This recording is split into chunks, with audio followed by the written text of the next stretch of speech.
Unfortunately, I'm gonna be the hater on this card. I honestly, I do hate cards like these. 80% of the people were playing the same freaking deck. Welcome to WWB Worldwide Broadcast. This is episode 46, and we got a special New Year's episode. We're finally through another year, Casey. Speaking of which, Casey is here to join me. Welcome, Casey. It's a little duo. It's just me and Casey. No Billy, no Tyler. You know, we're having our own little New Year's party going on here. And speaking of the New Year's, I just want to kick it off with things that I'm looking forward to, and everyone maybe in the community should be looking forward to.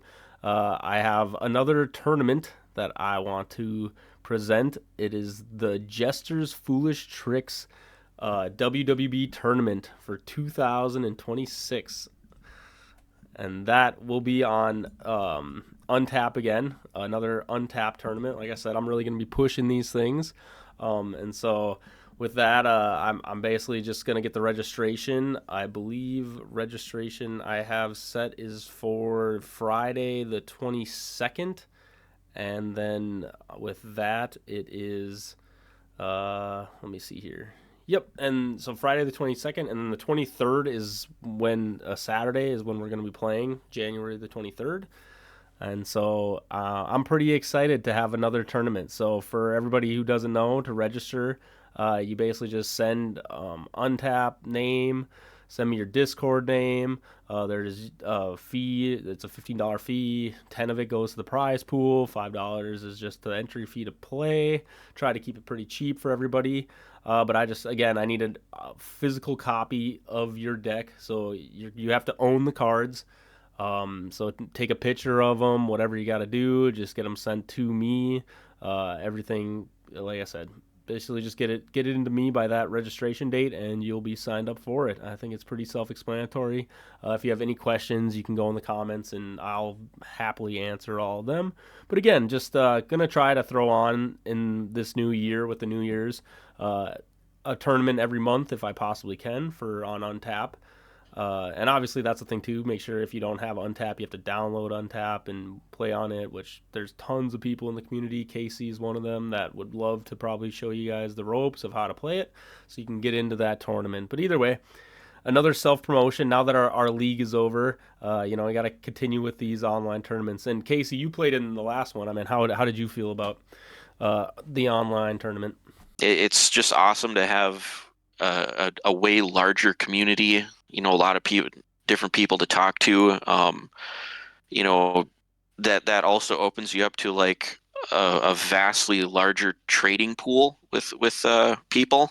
Right. Being able to trade with people across the country too. So getting to talk to them on Untap in person is just a lot more fun. It's a little more personable. You get to know somebody a little bit when you actually get to talk to them rather than just texting through the Discord. So. Mm-hmm.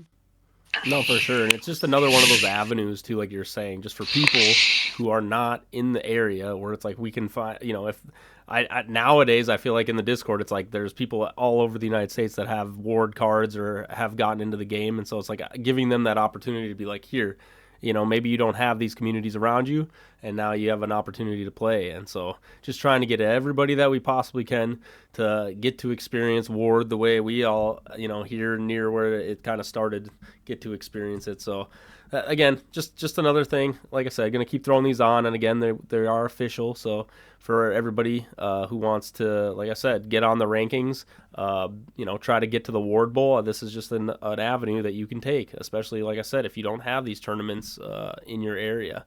I mean, the last episode we had Chandler on, and yeah, he went to his first tournament, but it's just because of people like Evan who was throwing it on at big top games. It's like, you need those kind of environments to have it. So it's like if you don't have those environments to get there, it's like, here, I'm going to try my best to do that with WWB and give those avenues for people to get to the Ward Bowl, because I think everyone should get to experience the Ward Bowl. And so that's kind of all I want to say about that. But yeah, again, register by Friday the 22nd of January, and you'll be entered into play and win. And like I said, have a lot of fun, get some games in. Um, but moving forward, Casey, there is a crack pack at the Curious Crow on the 10th, which is a Saturday, and it will be at 2 p.m. And I don't know all the details for this, but I'm assuming they're going to have Gen 1 starters and Gen 2, and I'm pretty sure it's just a starter pack of 35 cards, play with 30, build a deck out of those 35 cards. So you kind of get to pick or choose, but as, we're kind of getting down to the left of what's available for the, I like to call it the pre-remastered cards, Casey. I don't know. What's the cool title we should try to give the cards now that they're no longer going to be just the regular ward cards. They're now old and outdated, retro, as you might say. Yeah, I don't know. They could wind up having just a lot of different names, probably. Like just OG Gen 1 and 2, or you might just call it just Gen 1, Gen 2, and our future stuff, I guess, is just going to be called remastered. I don't know. It's kind of weird. Everything landed in a weird spot that they're Right. reprinting Gen 1 and Gen 2 with the Gen 3 card frame that they've come out with, so the entire game will actually have one design to it, you could say. But yeah, we just, like you said, we just have those old original cards, like, OG border. I don't know what you'd want to call it. It's just, Yeah, that you is know, fair. Yeah, I guess for me is it's just like OG Gen 1 and 2 is fine, but the problem is that you already have like more of another OG Gen 1, so it's like I don't even know if that's what you could name it. So that's why it's like because like you said, how long can you say remastered for all these other cards? Because it's like in a sense that's gonna be what the norm is. So it'd feel weird to call it like a remastered card. So we'll figure it yeah, out. because It takes the like, whole yeah, ward community. Gen 3 is just called Gen 3 because that's how it looks. It's Gen 1 and 2 were remastered to look like it. So, Hmm. Gen 3 is normal, but Gen 1 and 2 will be remastered. So, yeah, what do you, like you said, what do you call the first print of Gen 1 and Gen 2? I mean, they're kind of named themselves, but it feels like it's a long drawn out name because, you say Gen 1 Edition 1, Gen 1 Edition 2, Right. and then Gen 2 just Yeah, has one addition to it. So, that's fair. and then now you're going to have remastered. So, yeah. Hey, it is what it is. But like you said, before you know it, no one will know but us. But everyone will just think those are old ward cards, no matter where they come from, and we're just gonna be the old guys that are gonna be like, nah, they used to be just that's all we had. We didn't have these Yep. remastered. Yeah, in two or 3 years, when you sit down at a tournament table, some new guy is going to be like, "Oh my God, original cards!" Yeah, they're gonna be like, "What are these?" I was about to say the dreaded word, but I'm not gonna say. Anyway, speaking of but anyway, with the remastered cards, we have the crack pack. So it again, last chance for people if they want to go to the Curious Crow in Minneapolis. It's a pretty. I actually really like the Curious Crow. I've played a couple tournaments there. The Tristan, the owner, like I said, it's a super spacious area, and he's got tons of fun things that all the card stuff you could ever want. There's video games. It's just a whole great collection. I just want to kind of promote him and shout him out too because they're big supporters of Ward right now, and he's really been trying to get like a standardized like weekly thing for Ward 2 at his store to get people because it's really picking up there, and so it's kind of nice to just have promote those people and have these stories to tell about it. But I really do like the Curious Crow, and I'm sure they're not going to go anywhere in the Ward community because Tristan really pushes this stuff pretty hard. So definitely respect that. But yeah, if you want to get to that crack pack, it's going to be on the 10th of January, and it's at 2 p.m. So it's kind of a later tournament, but I'm pretty sure, I don't know. It sounds like the last time they did like a Swiss. Again, I'm not sure on the formatting, but it's either Swiss or double elimination bracket. Not 100% sure, but either way, everybody likes to say that it's kind of a even match when you got the crack pack. So go there, crack a pack, and have some fun. Yes, in my opinion, like Swiss is just a lot more fun because, everybody gets to play the same amount of rounds. It's like you go there to play, everyone's just excited to play. You just want to play. as many games as you can. And yeah, Right. when you run Swiss, whether you win or lose, everybody's playing 4 or 5 or 6 or however many rounds they do. It's like you get to show up and you get to play all day long. You don't just go there and get, you know, like you said, if it's double elimination, you get knocked out in the first 2 games and you're done. Like that's kind of a bummer when that happens. But yeah, when you play Swiss, you get to play all your rounds, win or lose. So Right. I've kind of liked that because whatever, I've done a lot, hundreds of Magic tournaments in my days, and you'll have those tournaments where you show up and you just get stomped on, but you still get to lose right away, but you still get to play, like I said, 5, 6, 7, 8 rounds all day long. So Right. it's fun. Like that's why I like Swiss just a little more. You get to play, and I'm showing up to play. I want to play as many games as I can, win or lose. I agree with you too. My biggest thing with Swiss that I like to like kind of say is a very big positive is more data, more information of card, like you said, more games, so more decks can be played. The one hard thing about a Swiss with a crack packs unfortunately don't give any like data besides a crack pack, which sucks because it's like I really do True. wish we could throw on more bring your own card decks tournaments. At least that would be my own personal thing if there was more tournaments put on that were bring your own deck, because I do just think that we could get a little more data on just like here, if everyone played 4 games of Swiss with different decks, it's like, okay, this is how this performed, right? It's like you get to see how all these decks would face off against other variations and things, and I don't know, you get what I mean. It's like you get more out of Yep. it, and I would like that a little bit more than a crack pack, but I still will definitely take a crack pack Swiss too. Oh, yeah, absolutely. Uh, yeah, it's just like I said, Swiss is just my favorite. Getting to play all those rounds. I think like as time goes on, um, I think like actual like crack packs or drafts will kind of start to dwindle off. We probably won't do them as much as the game grows. Mm-hmm. That's kind of how it went for Magic. It's just because, you start getting a lot more players and everybody Right. wants to play standard. They want to play with their stuff that they got. So, um, you know, drafts and crack packs just kind of get sort of, I want to say, like delegated away to when new sets get released. Right. Is when those kind of tournaments happen. So, um, they still, I mean, don't get me wrong, they still hold them occasionally for, in Magic, so I'm sure Ward will too. It's just every now and again, it's like, hey, we're having a Gen 3 crack pack. That's just what we decided to do for the, or a draft or whatever. So Right. you'll still have them, but like I said, I think the older the game gets, you'll have less of them and it'll be more, constructed build. Yeah.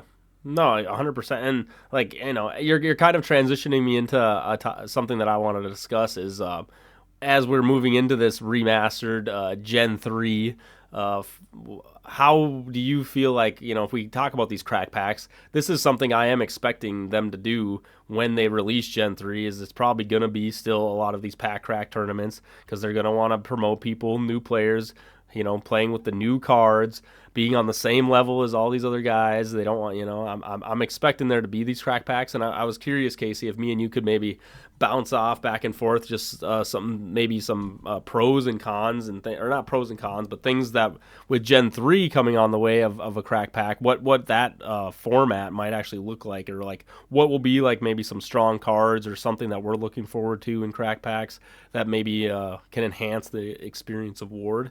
If you do you feel like you want to go with that one first, or you want me to tackle it?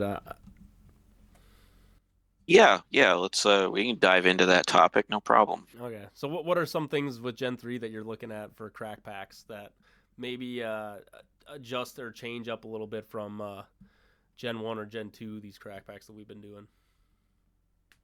Um, eh, yeah, I mean, I've read through like, the Gen 3 list a few times. I I don't really think that I've personally seen something that, you can crack open in the set and like maybe like completely run away with the tournament with. I've actually, I mean, I could be wrong, since we haven't had any play experience with Gen 3 yet, but like I've actually seen it happen in Gen 1 like only tournament or Gen 2 only tournaments. Like with Gen 1, I've seen people, crack Flame of the Infinite and it just carries them for the whole tournament because the card's so powerful. And I kind Right. of saw the same thing with Gen 2. I was at a crack pack Gen 2 once and somebody cracked like legendary armor. Well, and I happened to play against them. Turn one, they played some decent sized creature. They put legendary armor on it, and they ran the entire game with it because it was just so strong I couldn't kill it. Hmm. So, Right. Yeah. um, Gen 3, I mean, it could go that way depending on what people crack open. I, I mean, maybe that's kind of an unavoidable circumstance in like any card game or any set when you're just cracking open a single set. So, I mean, yeah, somebody could get a really strong card and you might be able to run the tournament with it. Just I don't know yet since we I haven't I'm had a curious. Gen 3. It's kind of a card, but it's also kind of a mechanic in Gen or that's existed, but in Gen 3 now. I'm curious what your take is on dot damage or just the burn damage with there not really being cards that bounce. I mean, Gen 2 didn't really have bounce cards, but they didn't really also have like consistent burn damage cards. And in crack packs, like it was, obviously a lot of those things are epic, so you wouldn't usually pull them. But with Gen I was curious. Me and Adam V were talking about Ancient Scorpion, and I know that in the Discord you've posted some different kind of like I think creatures that have like burn damage built into them or like whatever.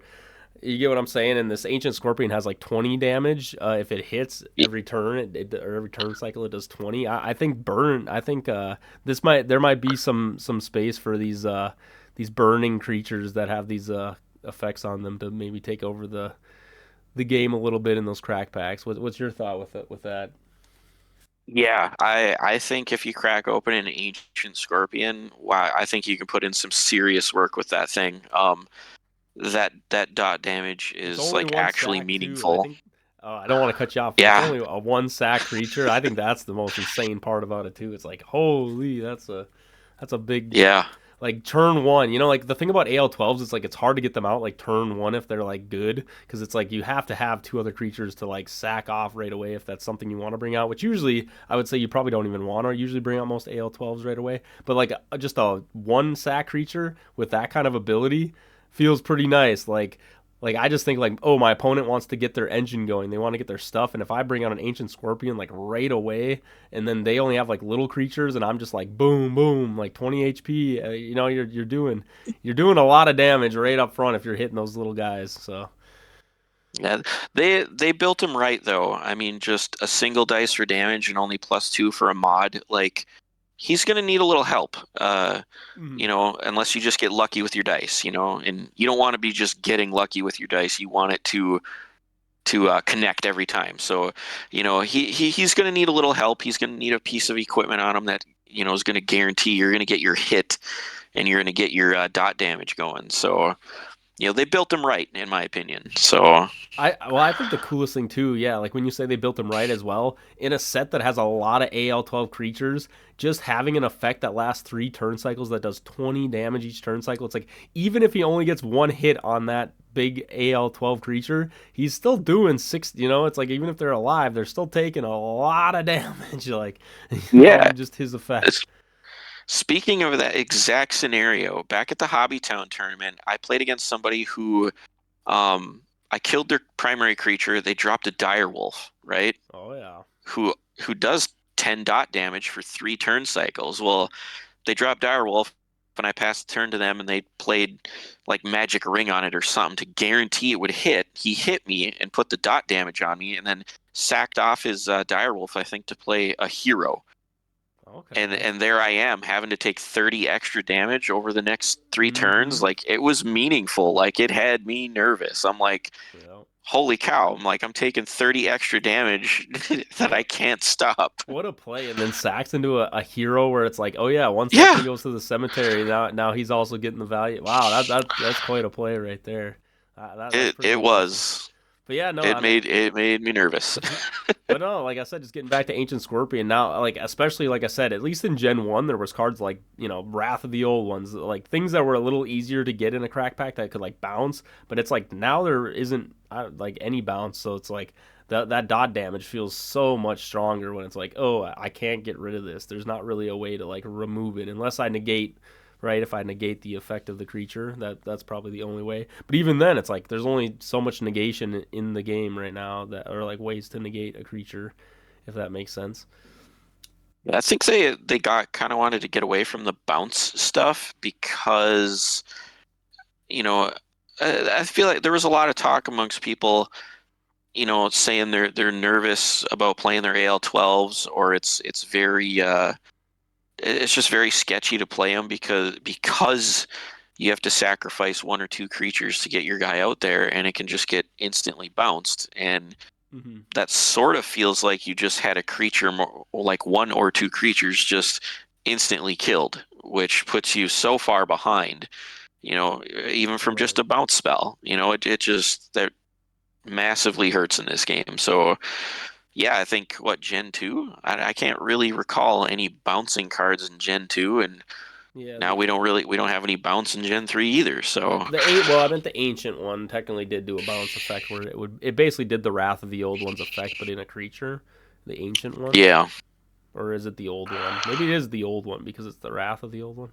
It's supposed to go with the card. I don't know. One of Yeah, them. I think you're right. Maybe one of them I know that bounces everything on the field back to the deck, and then you draw that many cards out. But either way, like you're saying, it very hard to bring out. That again, that's another AL12 creature in Gen 2. I don't think almost anyone I've seen played with the old one really, even to have that Nope. effect go off that I was aware of it. Not in tournament at least. I mean, maybe they play it at home, but definitely, like you said though, it's like it seems like they really are getting away from the bounce, and there really isn't like a thing that like replaces that mechanic, right? It's like there isn't like a different way that they've adjusted bounce. They just kind of said, nah, we don't really need like removal in creatures very easily from our game. And obviously, once Yeah. they mix, it'll be different. But it's like obviously, I wanted this to kind of be focused on crack packs and just Gen 3 in general. So it's like, yeah, not having any bounce in Gen 3 definitely makes the power of some things, shoot up dramatically. And like there is a Yeah. lot of burn in the game, so it might feel a little better to have those burn cards that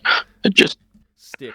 yeah, not having bounce just gives you the confidence of being able to play your stuff and know it's going to be out there and it's going to be working for you for a couple of turns. So, No, for sure. you know, And speaking of that, like another card that I'm excited for to see how well it does in crack packs is the Conqueror. I don't know if you've seen that card, but he's a first a rare level AL12 that's been put in the game award.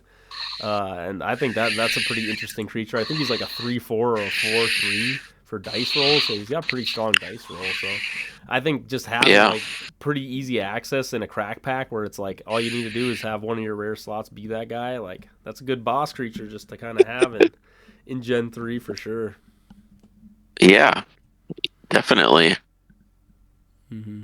Yeah, I didn't look at him too hard, but yeah, now that you point it out, it does. It seems like it's your great end game finisher if you can get it that far. Mm-hmm. Well, just having access to an AL12. I mean, there's also the Lava Golem, I think he is, and he's just a common, which is an AL11. So again, just a single sack for his stats are like 2/2. They're not great, but it's like if my opponent doesn't attack him in like that turn in battle or whatever, like he does 5 damage. So it's like in a crack pack, if your opponent's like, oh, I'm not going to attack you, and they just want to stall, it's like okay, you'll still get burned for 5 damage on your turn or whatever. You know what I mean? You're still taking damage, so you're on a clock. So I don't know. There's some interesting sack creatures and things that are in the game that like are definitely going to change the way I feel like crack packs kind of feel. But again, like you said, Casey, no Flame of the Infinite. There's not really a crazy field spell in my opinion for Gen 3 that I can think of off the top of my head right now. Besides maybe what's that one that the Bramble Field or whatever that card. It does like 5 damage if they don't have wings. I think cards like that might be a little interesting to have in the game, or like to have in a crack pack, because I think that card is probably like an uncommon or a rare. I can't remember the exact rarity of it, but seemed like it was a pretty good card. Otherwise, there's cards like that. I can't remember. Is it like contagion or something? It's something. It's like a plague or it's like some kind of disease or something. You know what I'm talking about? And like basically like you put it on a creature and it contaminates them or whatever. They take damage, and then when that creature dies of battle, then it transfers over to the other Yep. person's creature and they take the Yep. damage. That seems like a Yep. That's fun card. contaminate. Yeah. It seems like a fun card where like it just jumps back and forth off of like each other's creatures if you kill them in battle. It's like, oh, you're sick, and So then it's like he's sick. It's just very fitting for this time. I feel like the sickness is going around the holiday season, so as we're yeah, coughing. I think Gen 3's got a couple of cards here that blow up magic cards. So, I'm kind of hoping that in a crack pack, nobody can get like a legendary equipment card that'll go superpower on them and just run away with the entire game. Mm, Hopefully people will have something to blow up, a magic card if somebody has one. There's right. what that there's a common or uncommon spell that lets you blow up any magic by discarding a magic. There's like Orc Mischief or something, which just is only a rare and it'll blow up a magic card.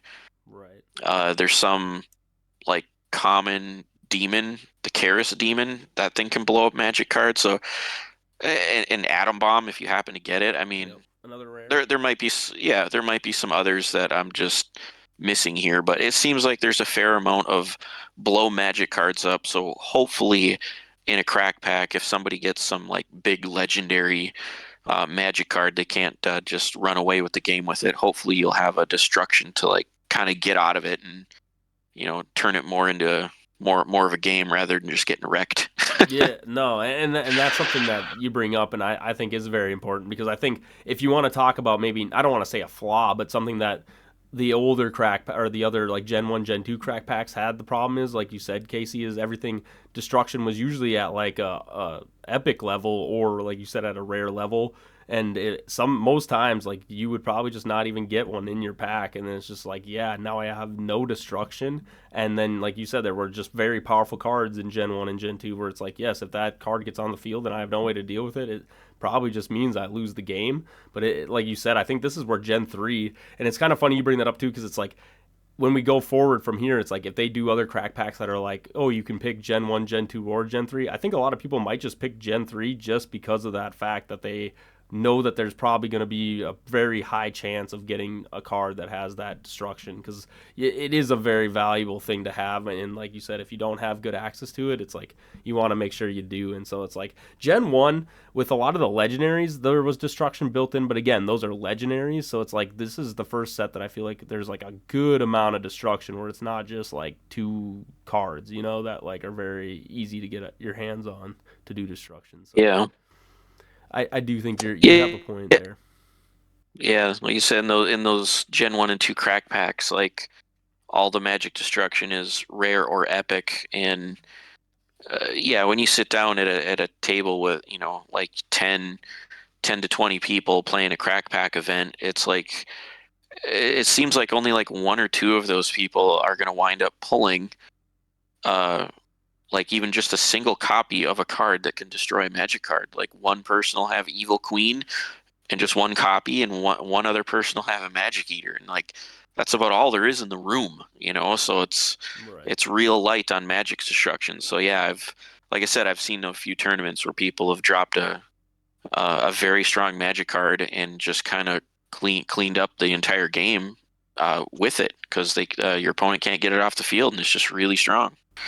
No, that's fair. Or like you So said, they have to rely on things like Kendo Tiger, and maybe it's good that Hive Lord Kendo Tiger did exist too, because it's like at least there was like an uncommon way to do it, which was maybe a little easier to get. But even then, it's like you're still uncommon isn't always the easiest to be like, yeah, it's very consistent that I'm just gonna have that uncommon creature or whatever in my pack, right? To have at least some form of destruction. So it's like, yeah, I definitely can feel that as someone who has been beat many times in a crack pack by Flame of the Infinite and cards like that. That it's just like it feels like as soon as those cards are played, if you have no way to get rid of them, it's like that's just, like it's an 80% chance the person who played that card is just gonna win because it's just like it just gives so much stats and so much things that it's just like you can't really deal with it. Yep. Yeah, in Gen 3, it seems like there's some sort of magic destruction at every level. So, even common. So, I mean, I Mm, feel like at a crack pack, almost there, I guess you would have to actually think about like every player you play against could have right. a Karis demon, which is just a common that can actually blow up a magic card. So, Hmm. yeah, it's just something you got to be careful for, be aware of, and yeah, there's magic destruction at every level, which I think is a great thing. Yeah. I think especially in Ward, it's like I feel like people might have before in Ward used to like commit a lot of cards to some of their creatures, but now I feel like as people have played more, it's like I really don't need to commit a ton of magic. So it's like just having ways to be like, okay, I can destroy one powerful magic card. Is definitely something that is always like valuable in any card game, I would say, but obviously it applies to Ward as well. Um, what are your thoughts on just like is there a card that's like Flame of the Infinite or a powerful equipped card that might be something people should like watch out for if that is like in a crack pack in Gen 3 that you think is like kind of OP that would take over a game? And I want to try to stay more at the common, uncommon, and like rare level. I don't as much as I would like Right. to be like Ancient Book. It's like yes, obviously Ancient Book would be super strong, but it's like I don't think you're gonna run into that very often. True, true. Now, it doesn't seem like there's anything huge, like a Flame of the Infinite that will power up like your whole board. It seems like everything in here that's going to power up your creature to a decent level is just an equipment card. So you're just going to have it on a single guide. When it's dead, it's gone. So, Mhm. I mean, we all know Flame is a field card, stays out there forever, pumping up every guy you play, like the whole Ugh, game. So yuck. that's what hurts. But um, yeah, they see it like scrolling through, looking at this, like the Gen 3 list.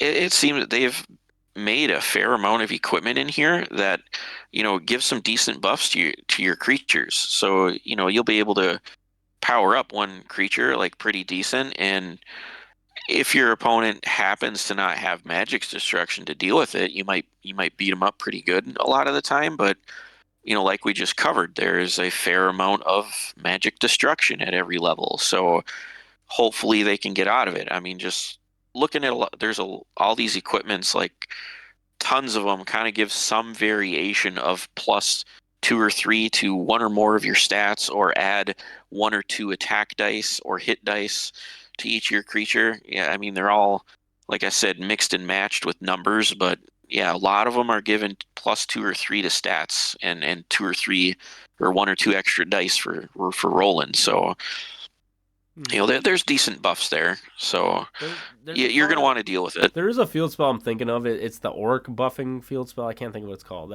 What's that orc one that gives them quite a bit of buff?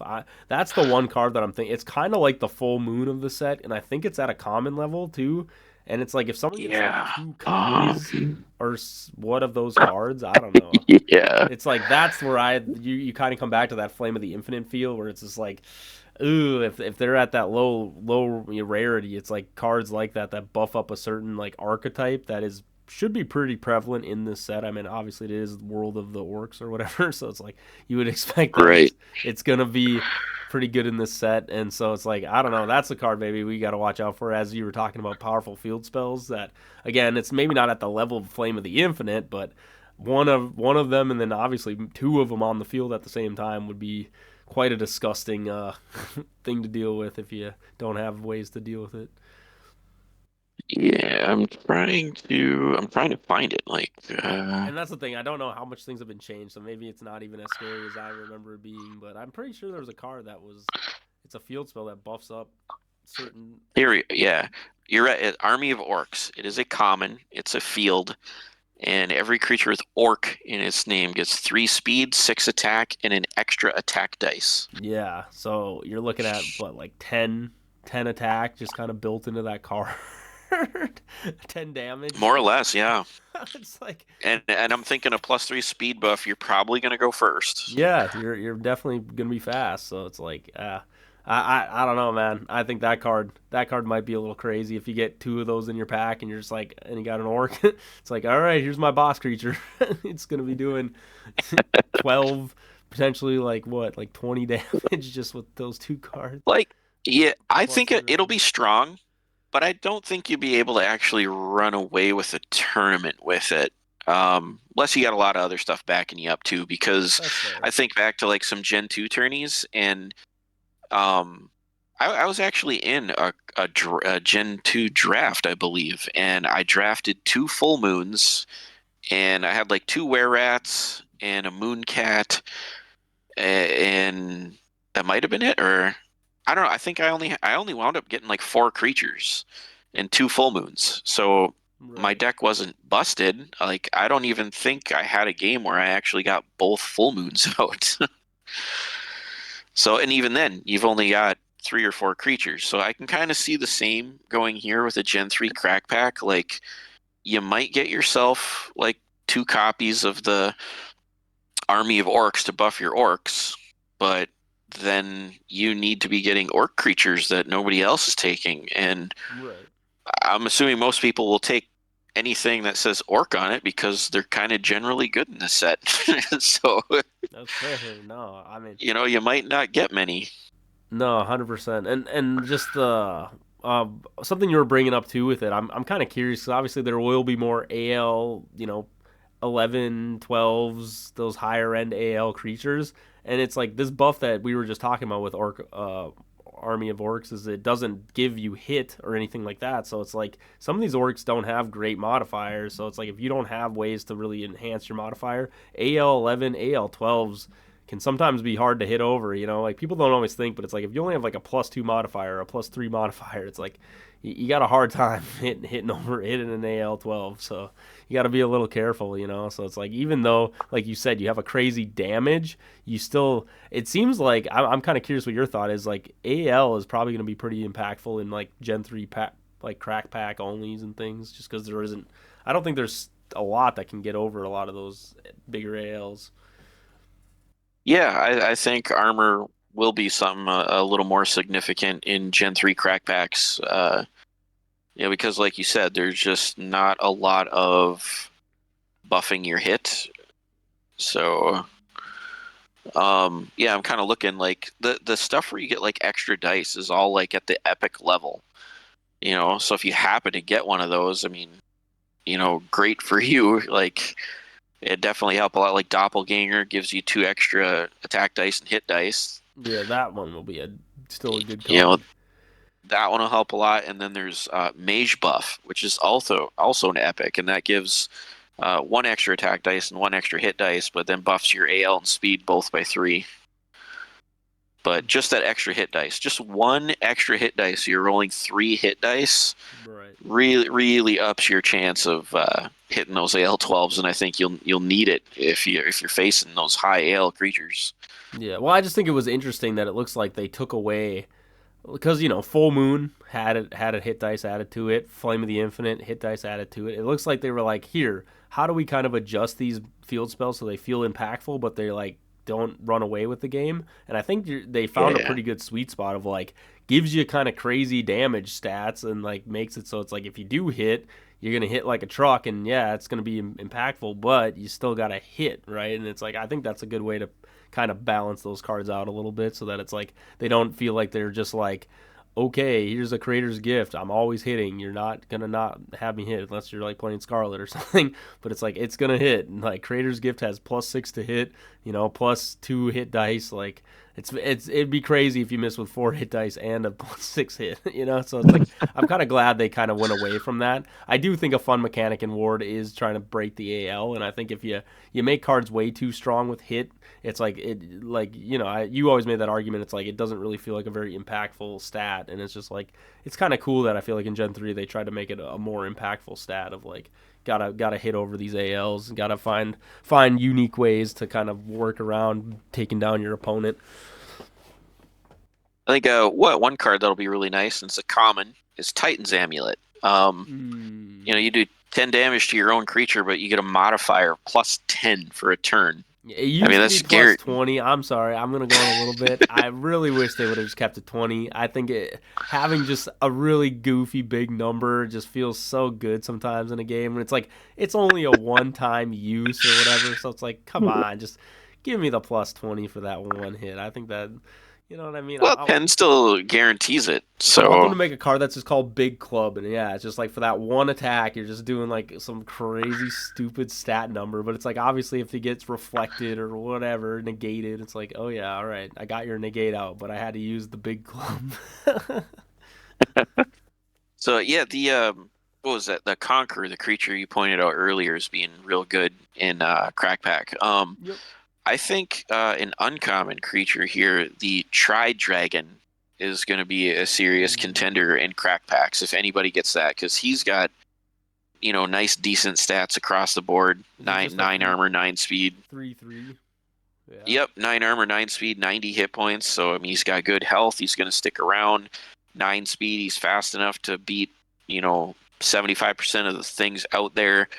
Right. With those stats being so high, playing any equipment to him to buff his stats is going to put him probably at 12 armor or 12 speed, which is really good. And then, 3 dice plus 3 is a great average. And yeah, boy, if you get lucky and your hit dice match, but they're probably just toast. Mm-hmm. Yeah, that card I am looking forward to, and just Crack Pack, AJ. That might become like the strongest uncommon. I think it's an uncommon rarity. Like it card. is. It's uncommon. And of course, I'm just gonna bring it back again, and it can be tutored because there's a card called Dragon Tamer, and you can literally just yes, nasty beast out. So it's like it is still a sack creature, but I don't think it's a bad sack creature. 90 HP. It's such a weird spot. I know they're going for this whole 999-3 thing because it's like you got 3 heads or whatever, so they're all 3s or whatever the heck the the fun goofiness of that card is. But it's like, I don't know, 9 is 90 HP is it's a little bit. I don't know how I feel about it, but it's not bad. But it is definitely something to think about when you're talking about your cemetery. I think it just puts you in a lot of goofy states if that creature does die, because then it's like, I don't know. You know what I mean? There's not usually like what's a good creature that you pair with that, like a 20 HP creature with a 90 HP, because it's like you're already kind of like at 100 and you had to sack a creature off for it. So it's like, I don't know. I think if you do play this creature, I don't think you're going to have a lot of like what do you call it? Like time to keep the game going if this creature dies. You know what I mean? It's like you're definitely kind of still giving a lot of resource to your cemetery, or like a lot of HP in your cemetery with that creature. Yeah, I actually don't mind it too much at 90. I do like it there because it's high, but I like it. I really like it at 90 instead of 100, because just 100 being an exact third of your cemetery, it's like you run 3 guys with 100 hit points and you're done. But if you run a dude with 90, you're just under that limit when you get to like 290. You still get an extra guy.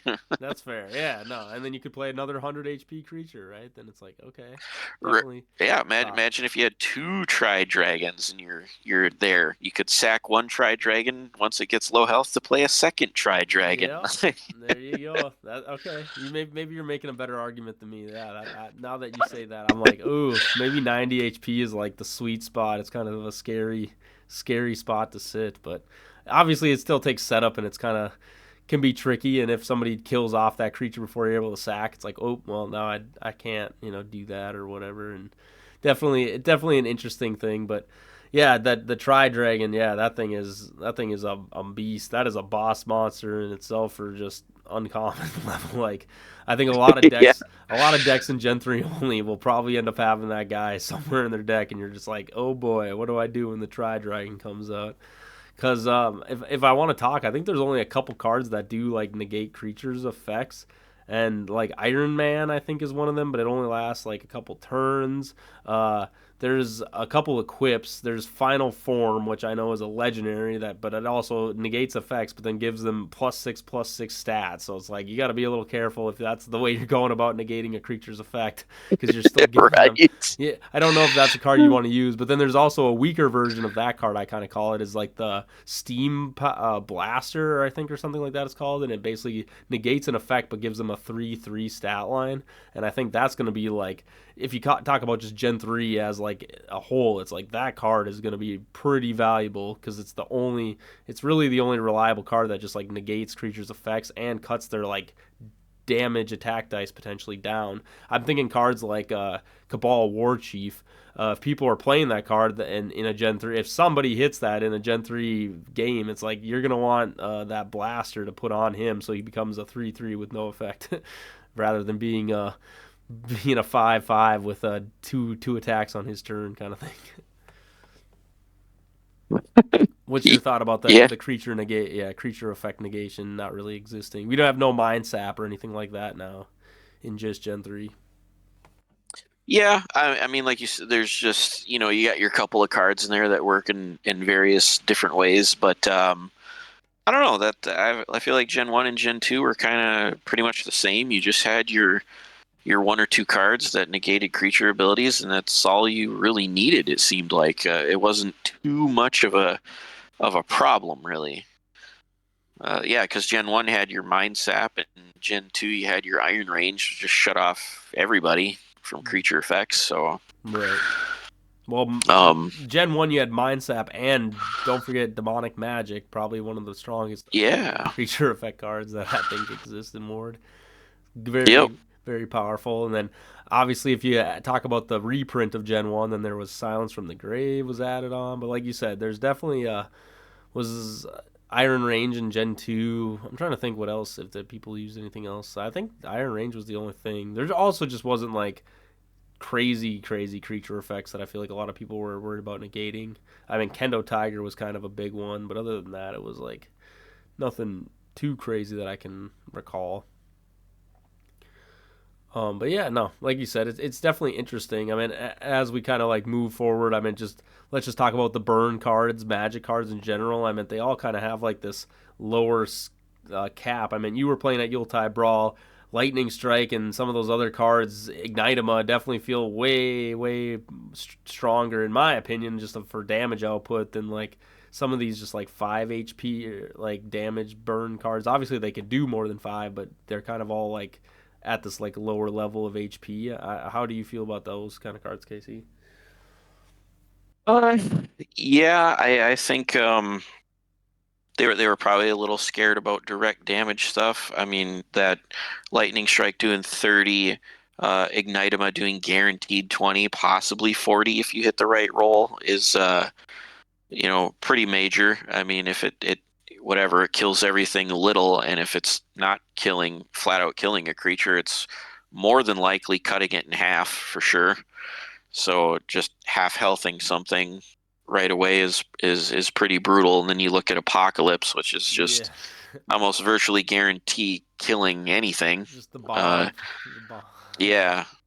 So, yeah, I think those doing such huge damage and them seeing the Steam Deck, that's around and how it's one-sided damage because of how the deck is built. Right. So when things aren't equal, I mean those Lightning Strike and Apocalypse, those cards were built to be equal, but in the particular Steam Deck, they are not equal. So Mm-hmm. when they're just hitting your opponent, that damage is very high. It's very brutal. So I can understand why they cut down on how much damage the direct damage stuff is doing here in Gen 3. Just the little, Yeah. 5 or 10 little pings, instead of, half of a creature's health or more, all in one swing. So, Does it feel like it will um, be impactful in a crack pack to kind of hit those cards, or like do you feel like or you think it'll be like, don't really want those burn, magic cards? um, some of them might be like I look at Living Trap and I still feel like 15 damage is a decent chunk of damage. I mean, if you think about it, it's like 2.5 dice rolls, really, Mm-hmm. because Right. an extra 2.5 dice to your damage is that's significant. So Yeah, that's a big hit. that's a card that's I would say is definitely fair on dealing damage, and um, some of the other ones like the old Logging Road, a field one that just stays out there, and that could, I mean, sure, it's just 5 damage, it's small, but it stacks. It just keeps on going and going and going. So yeah, they went with a smaller amount of damage, but it could build up over time, so it can easily become meaningful for sure. So Yeah, I think they had that it's at something you'd have to keep in the back of your head while you're playing. right. I think they had that card at like 10, and it's just like yeah, like in certain scenarios, like I could understand 10 damage was maybe it would have been a little bit too much if you're just in a crack pack situation or one of these situations where it's like oh yeah, this thing is just doing crazy damage every time I play a magic card. It's like could easily be killing off a Yeah. couple creatures before you get to So, do something about it. and then crack pack. I mean, if you're lucky, Bramblefield is just a common Hmm. and does 5 damage to things that don't have wings. I mean, if you're lucky enough to build your deck partially around that with some flying creatures, I mean, that could be a one-sided effect that will, definitely add up. Just 2, 3 turn, 2, 3, 4 turns, you're looking at an extra, 10, 15, 20 damage, and that's meaningful. I mean, that could be like a third of a creature's health, like easily. Yeah, for sure. And I, like you were saying with the Bramble though field, it's like I'm trying to think. There isn't many creatures with wings. Like there are a lot of these like superheroes that are like flying around, but I would imagine they still, in theory, they should be taking damage from the Bramble field. So it's like there isn't too many creatures I would say that have wings in Gen 3, if you know what I mean. So it's like 3. he's counting them I'm up kind of in case he's 4. playing Yeah, on the mission. I'm just 4. Yeah, I'm kind of curious now how many in are in here on this set alone. Like if you could get away with picking winged.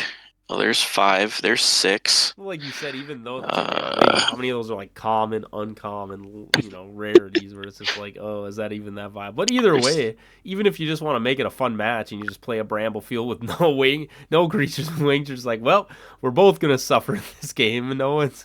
Let's just get it done with. Put it on a clock, 12, 13. for sure. Wow. Yeah. 14. I see 14 creatures that have wings just by Okay, running so there's a through good. quickly. Well, either way though, there's a good chunk. So I guess maybe it's not that crazy. But like you said, it's just Eh, interesting where it's like there. I guess eh, there are some fun burn. I would call them fun burn cards. It kind of brings me back to like Forest Fire, like just kind of that feel of a card, but like in a little bit different yeah, format. yeah. So no, yeah, Bramblefield could definitely be a meaningful card if you get any, especially just being a common. I mean, you might only need one creature out there with wings where you're not being dealt damage for, X amount of turns and your opponent is. So, your Bramblefield could wind up dealing, who knows, 10, 15, 20, 30, 40 damage by the time your creature with wings dies that you've been immune to for that many turns. I mean, Yep. yeah, it might just take one creature with wings. So, Like you said, in Tri cards Dragon. Like you said, in cards like that, though, they just stay on the field. It's like it's not an equipped where it's like, oh, that creature dies, and then it's like, no, I just lose it. It's like it's just there. It'll just keep doing its thing the whole game if nobody deals with it. So it's like cards like that in a crackback, I think, are kind of insane. I guess Yeah. we should touch on maybe just hit lightning cards too, and just kind of see where we're at with the negates. How are you feeling about maybe like negates and just some of these like powerful lightning cards that might be in Gen 3 that how impactful do you think they'll be in a Gen 3 crack pack? Um, yeah, certain ones could really kind of blow you out of nowhere. That ancient book making a creature huge. The cybernetic upgrade could almost just flat out kill something out of nowhere. It's kind of Mm-hmm. a surprise. Um, yeah, they're impactful. I mean, some people are definitely gonna get got by them when you're playing because you won't be expecting them. So, um, yeah, it's interesting. And then I really like Flame Sentinel. I mean Yes. that's sort of unique in stopping an attack and then doing some dot damage afterwards. I So think like, in Gen 3 only, I think that Flame Sentinel card will be probably the strongest negate that you can get. Like if you draw it, because it's like, dang, that card at the right timing against some creatures, it's like, okay, that just can really, really hurt.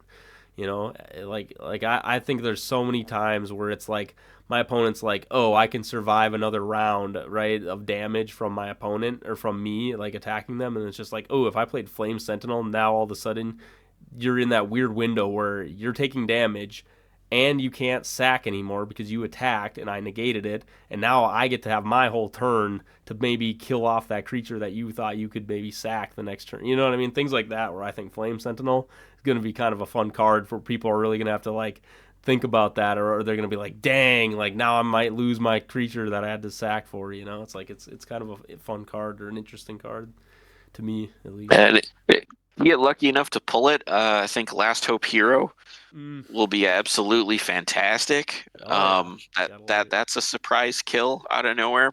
Probably, I would say, What's like your 9 out of 10 times. Yeah, right. It's a pretty fun card, but yeah, I don't know how much we'll see that in crack packs. But yeah, it would be cool if a game did have that turnout. I really do want to see how people utilize that card just in general in Gen 3 because I definitely think that that card can do some goofiness. What do you think Yeah, about I mean, what do you think when you about can, Sasquatch real quick? Or do you want to cover more about the hero card?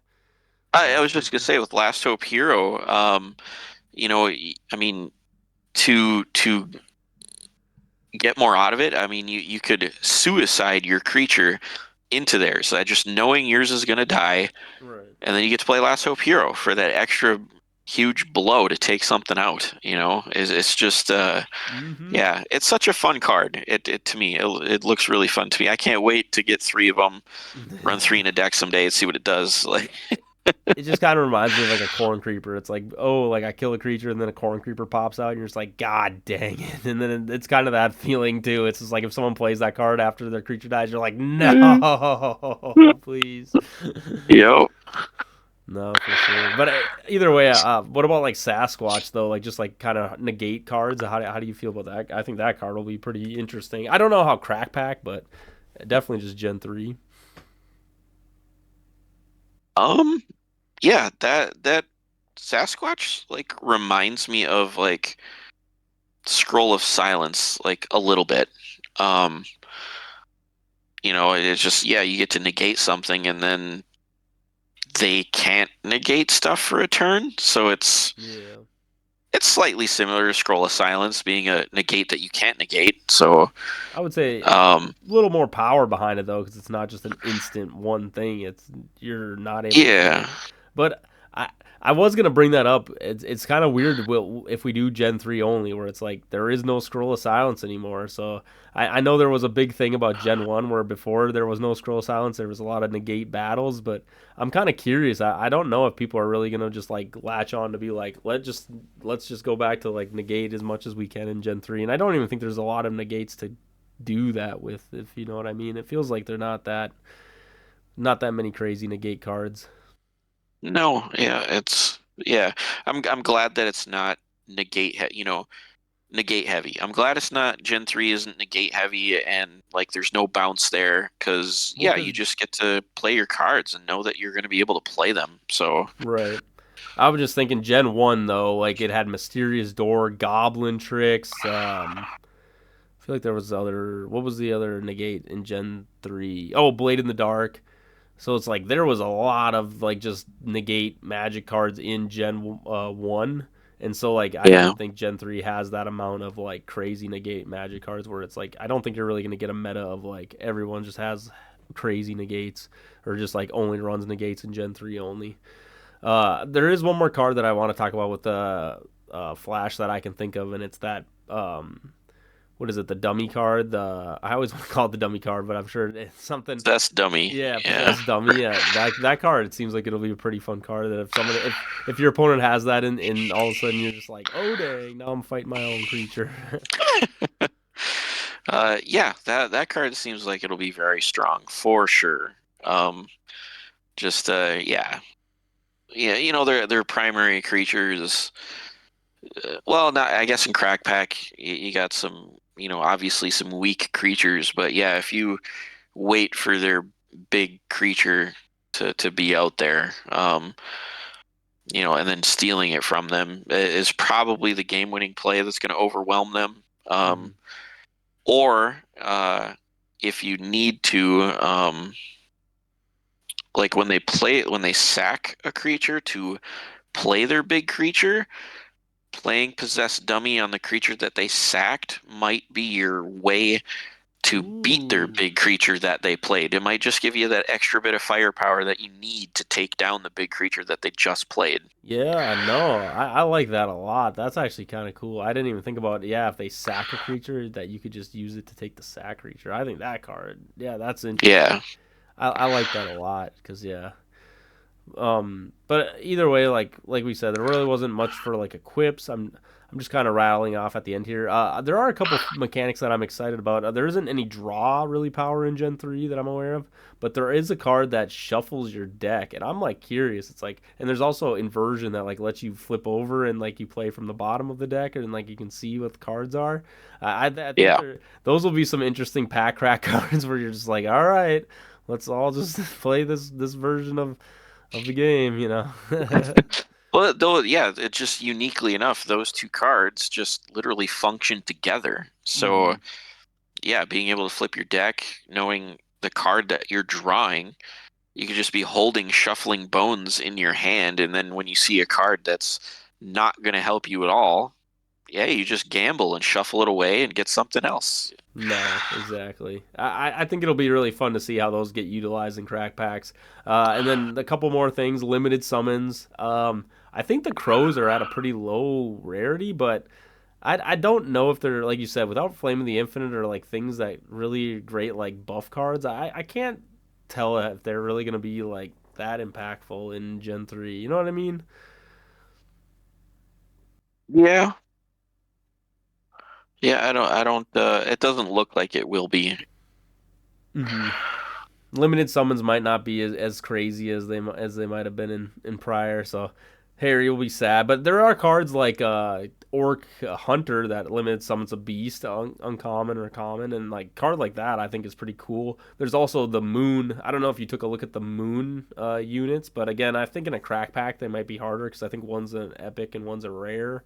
Or one's a common maybe, and one's a rare or epic, or there's some kind of rarity, but one of them lets you bring out another moon limited summon creature, and so I thought that was kind of interesting. Another limited summon kind of tag team like deck. Yep. Yep. It's I mean, I think those are the only two moon creatures at the moment. So if we get more in the future, they'll get better. Mm-hmm. For sure. So they're spelt moon is an abbreviation for something. It's got the periods in between all the Right. letters, and I do remember asking Joe at the Gen 3 release, I said, "Can we play Mooncat off of this? Because it's got moon Ooh. in its name." And they talked about it for a minute or two, and they were like, "No, you can't." Oh, come on. It wouldn't even be that good of a limited summon. What are we talking about here? All the power of the card will be gone. Come on, I, guys. I was I Let was kind of Mooncat bummed. I was like, "Man, I let really Mooncat wanted Mooncat." have its thing. That would be kind of cool if it was a little hidden Easter egg. Like, oh yeah, it's got Moon in the name. That's funny. Right. But I no, like that. it's got to be spelt specific with the Yeah. capital letters and the abbreviation. That's So, funny. Yeah, I yeah, guess with that, like I I said, tried. limited summons they'll be interesting. We'll have to see how they perform, but I don't really see them taking over the meta like people were like Elganost and Hive Lord and all these other ones. But uh, how about recursion? I think that might be the last kind of thing we got to cover. What do you feel about the recursion card? I think there's only one. It's the eye for an eye. Is that? Oh yeah, okay, yeah. Um, eye for an eye. Yeah, that's um, I don't know, just my magic experience throughout the years has taught me that giving your opponent anything usually turns out bad. And don't get me wrong, yeah, you could probably force the you have to force the circumstances on when this card can be good, and I feel like in Ward that's going to be a lot more difficult than it is in Mhm. Magic. So, um, yeah, there's not really like any cemetery manipulation in Ward right now where you could like get rid of someone's cemetery, like out of the game completely, kind of thing. Like So banish it. they would have nothing in it. Yeah. Well, in Magic they call it exile. Like, Yeah.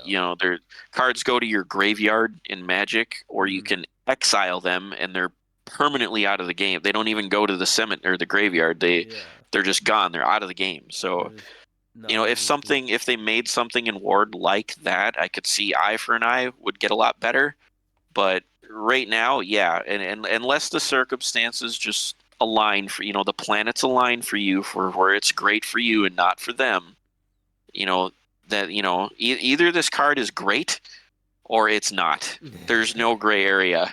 It's kind of a cool version, though. I'm surprised that they were able to come up with like another unique way in Ward to make a card work that had recursion. We have like Frog of Fortune, and you have Visitor and not Holy Light, right? But it's like obviously they realized like Visitor, Holy Light, maybe a little too strong. Frog of Fortune, it's still pretty good, I would say. It's not like terrible, but it still has the cost. But then it's like now I don't know. I feel like it's kind of cool that they've come up with another version of like ways to do recursion, but it's like yeah, there's obviously this cost to it. So in yeah, I don't know. In Crack Pack, I don't. It won't be much of a powerhouse. Couple things that jump off the top of my head, maybe in standard constructed play, like if you know their hand, um, then I suppose you could know when it's going to be really effective. Like if you play with the creature, the Seer, Mm-hmm. so you can see your opponent's hand all the time, so you know when it's going to be the absolute worst for them. Yeah, a little better That then. might be the strongest situation for this card at the current moment, in my opinion. Yeah, I do just think in a crack pack though, you are usually given, it's like oh maybe there is a card you want to get two copies of, but you only had one in your deck. It's like just having a recursion card to maybe pull that out is obviously still something strong in the game. So it's like not always the worst thing, but definitely I think it'll be a little harder to play around with that with Eye for an Eye than it is with a lot of those other cards. It's not just like Visitor where you're just like, I'm just gonna play Visitor and grab whatever the hell I want. It's like, oh no, I gotta think about how I'm gonna play this. Which is again, cards that I want in the game, right? I would rather have Eye for an Eye than Visitor from Beyond, in my opinion, of just like balancing of like how strong those things can be. But maybe that's just my opinion. With that Um, though, oh sorry, you go first. I do got one card that I'd like kind of like to shout out a little bit, discuss. Is probably my favorite card in the set, and maybe if you're lucky enough to get it at a crack pack, um, Shapeshifter might Ooh, be the strongest creature in the set, especially for crack pack, I think. yeah, pretty Um, good. just that creature's unique ability to be able to choose what you need in your situation, and you get to do it every single battle. So, it could be something different on your turn when you attack your opponent. I mean, getting extra dice is fantastic. And then, yeah, when you pass the turn and your opponent tries to hit you back, well, yeah, just getting to choose, I want more armor, so maybe they can't hit me, or I want more speed, so at least I get to hit them first. I Right. mean, it is just the situational stuff on the shapeshifter is so good. No, I definitely I feel that. Like you said, any card that's like has versatility to it, and you can there's more than one functionality to the card. I think always performs a lot better than cards that just can't really always meet all those different requirements. So I agree with you. It'll be very interesting to see, especially in a crack pack. If someone pulls that, I'm gonna be like, oh man, I don't want to have to go against that guy. Please, please. But yeah, So yeah, those extra options are crazy. Like the Nadara promo, one of my favorites, just option of two different attacks. mm, Um, I was really hoping we'd see like just a Gen 3, creature in Gen 3 with like, that option, like two attacks. So Shapeshifter's kind of that way. I mean, I guess, get to pick four different abilities, but right. I would love to just see a creature in like Gen 4 that has two attacks, I think it's fun. Just options are fun. I love options.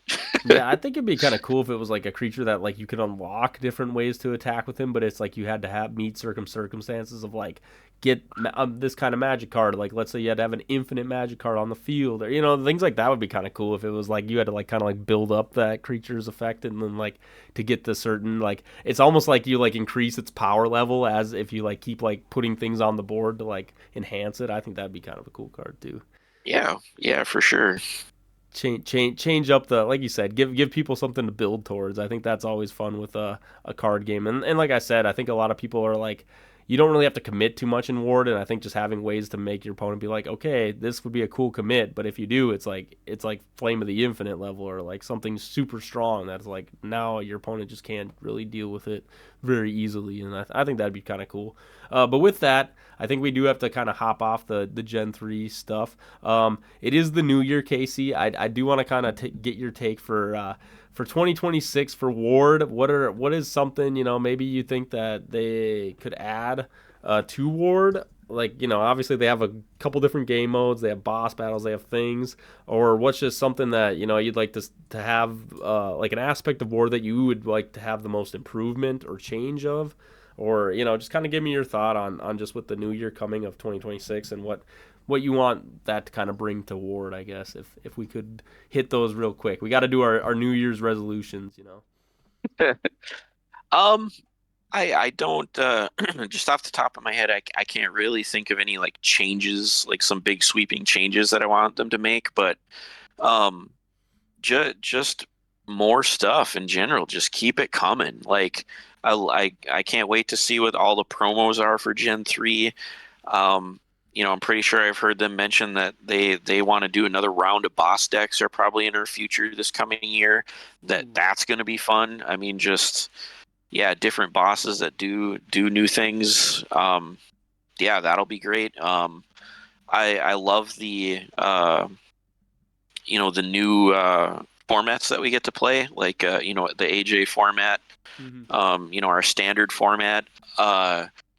I'd actually love to see, what I've been calling it forever is like the cure format, and I call it just that because of common, uncommon, rare, epic. It just spells out the word cure. So, Right.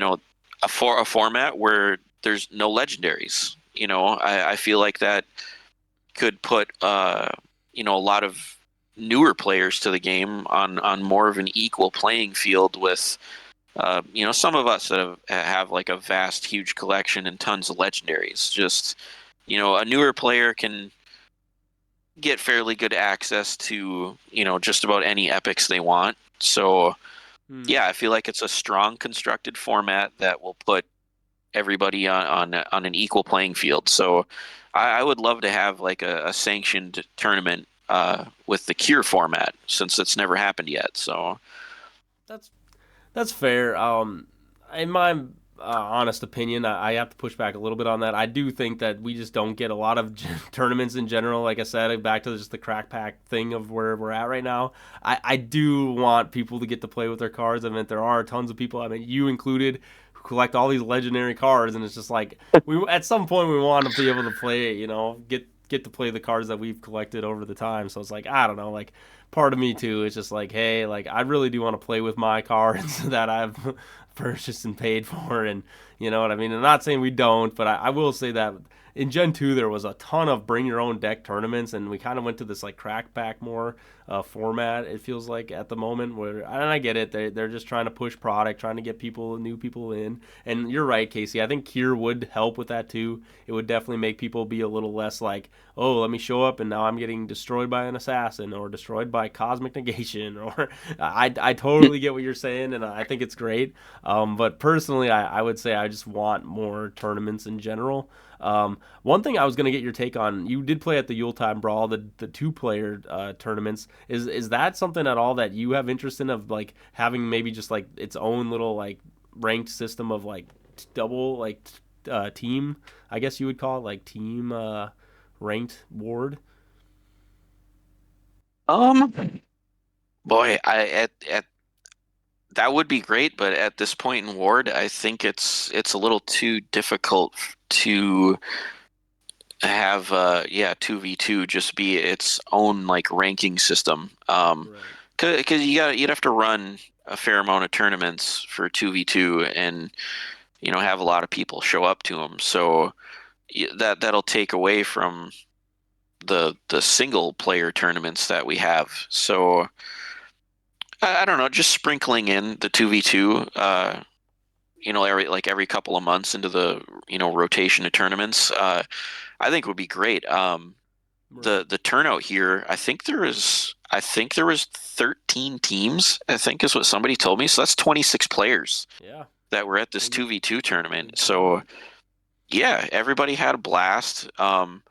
It's a very unique concept to Ward, because then you get to build your deck with your partner, and you guys get to build something that functions together. Mm. Um, It's a it good increases bonding, some right? power with I like the stuff. bonding Yeah. aspect of it, of like people just coming together, and then like you said, I think it just builds a lot more like a lot of times like, you see new players come to tournaments that are just single, and it's like they don't really get to communicate how they feel about the game or their thoughts, and I think like in a 2v2 situation, it's like you just have so many people to bounce your ideas off of and things that I think it's very helpful to the Ward community, I think, to have those kind of events for sure. Yeah, definitely. Yeah, and so I guess for me, that's something maybe I'm looking forward to, is just more tournaments, more chances to play cards, and just getting Gen 3 dropping and having the more people coming. And like you said, I think they're on a good track, and like I don't think at this moment they really need like a different mode or a different thing, or I really want them to be like pretty focused on just like, let's keep getting this stuff pumped out, let's keep having product, let's keep having things going, and so that people that are getting into the game don't have to go in the Discord and say, "Hey, where can I find cards? I don't see that they're in stock." It's like things like that. It's like let's just keep it rolling, get the train on the tracks and get it going, for sure. But that again, I'm excited. I'm excited for the 2026, even if it doesn't sound like it. I think next year is going to be a good year for Ward, and I'm very excited to see how Gen 3, just the release and everything goes. One more thing I would like to do, Casey. We haven't done it in a while. It's irresponsible takes. Maybe this is another thing for just with Gen 3, the remaster, everything. What's your? Do you got an irresponsible take that you'd like to throw out there, and maybe something that you're feeling about the way the Ward is right now? Um, I don't know. It seems like a lot of people are really hyped up about this bait card. Um, I don't know. I guess if it's a hot take or irresponsible take on me, is I'm not really a fan of that card. I don't think it's very Ooh. good. Okay, I like it. Whoa. Wow. All right, It Casey. that Give me I look the at that card, give me and it. I look at that card and I just think extreme card disadvantage is what I'm looking at. Yeah, sure, it doesn't throw hit points in your cemetery, but holy card disadvantage. So you want to play an AL12, which means you're playing bait. There's one card. You're discarding a magic card to it, and then you still have to sacrifice a creature to get your AL12 out there. So you just went down 3 cards to get an AL12 out there. Hmm. That really hurts. And if you're not playing an AL12, you're still going down 2 cards. Right. That's fair. Hey, you're not wrong. It's hard to say. It is really weird that it's like well, how much value? I mean, like I said, there isn't bounce. There aren't a lot of mechanics that deal with big creatures, so it's like maybe it's good that this card they kind of did put it in a position where it's like, oh, it has a lot of cost, but there aren't really like things to like deal with it. You know what I mean? And it's one of those things in War 2 that's kind of nice. I would say is like you play a card like bait, you don't have to pay the cost before you play the card. So you don't get if they negate it. That would suck if you had to pay the cost, but you don't. So it's like I don't know. I don't think it's like terrible, but I do get what you're saying. That is a lot of value just to kind of be like, hey, I have a card of 5 cards in my hand, and I have to use 3 of them to bring out one of them. Now I have one card in my hand. It's like, ugh, I don't know if I want to be in that spot where you know. Yeah, I mean, an AL-12 is technically a four-card investment because you're looking at bait, the magic card you toss, the creature you sack, and then playing the AL-12 Yeah, itself. That's four cards. 4 cards.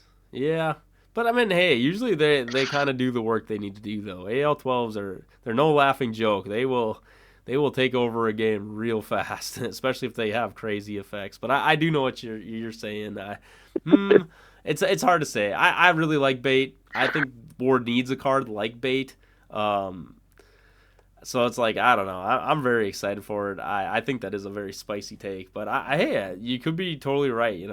But again, you think of these combos like giant rat and stuff that you could potentially use with bait, and it's just like I don't know. I think there's still some room to potentially get decent value out of it, but like you said, you're expecting that big creature is going to stick to the field for a while, so it's like you should be able to kind of recur those cards you need. But I do know what you mean. That does feel a little painful if it's like, oof, that's a lot to pay into it. All right, an irresponsible take for me. I'm gonna say it. I think burn cards are actually potentially going to be some of the most problematic, or Gen 3's burn cards, I should say, are going to be some of the most problematic burn cards in Ward. Ooh, there you go. There's my hot take, Casey. There's a couple cards that I have my eye on that, again, they are, like I said, field spells, things that can potentially just sit there and if people have ways to protect them, and if they have ways to stall out the game. I just think there are a lot of stalling cards, unfortunately, in Ward, and I can just see there are combos and things that could potentially be like, let's just have burn, just keep burning your creatures. And I know, as silly as it might sound, like they're like only 5 damage or these things, but I don't know. I could see a world where people are like, ooh, I'm really sick of these burn field cards that just like do not leave the field, and I need to deal with them, and maybe I can't get rid of them. I don't know. I just see they might become some of those annoying cards that people are really going to be irritated with. And so my hot take is burn cards are going to be some of the most annoying cards, or Gen 3 burn cards, I should say, will be problematic cards. What do you think, Casey? Yeah, you could be right. Kind of how I was touching on it earlier. I mean, they are smaller increments, but you play the right things, and these things start adding up and ticking away, turn after turn after turn after turn. So, Mm-hmm. And then you know, you match. they just have the potential to do more since they stay out there. Like it's not just one big shot and it's gone. Mm-hmm. And then if you pair them with cards that do burn damage, like Demon Knight or just all these other things, it's like, I don't know. Some of those numbers will start to get kind of crazy if you're doing a bunch of burn in one turn, or if you just have what was I thinking of? Not burn, but oh, I lost it. Something in villain. Or there's like other cards. Villain. I really want to showcase villain 2 in Gen 3. Since like he himself, I think, is just like a better logging road. But it's just like cards like that where it's just like they're also burning you. Like I don't know. I think there definitely is a lot of this crazy burn potential in Gen 3 by itself. Yeah, I agree. Mm-hmm. All right, so with that, I think we'll end on that note, Casey. Happy New Year's to everybody. This is episode 46 of WWB. We're getting really close, Casey. We've almost done a year of this stuff, and we're 52 will be our year. So it kind of blows my Yeah. mind sometimes when we're just talking about it end of the year right now, and it's just like, oof, time is flying by. But you know what? It's been kind of exciting in the the world of Ward, and just getting to have this community keep growing day after day, year after year. I mean, just watching new people join, it's like, oh, it always brings the excitement to me. So I'm just really happy that we get to experience this and just have this as a moment in time. So with that, guys, happy New Year's. Go celebrate, go enjoy, and we will see you in 2026 to play some more Ward.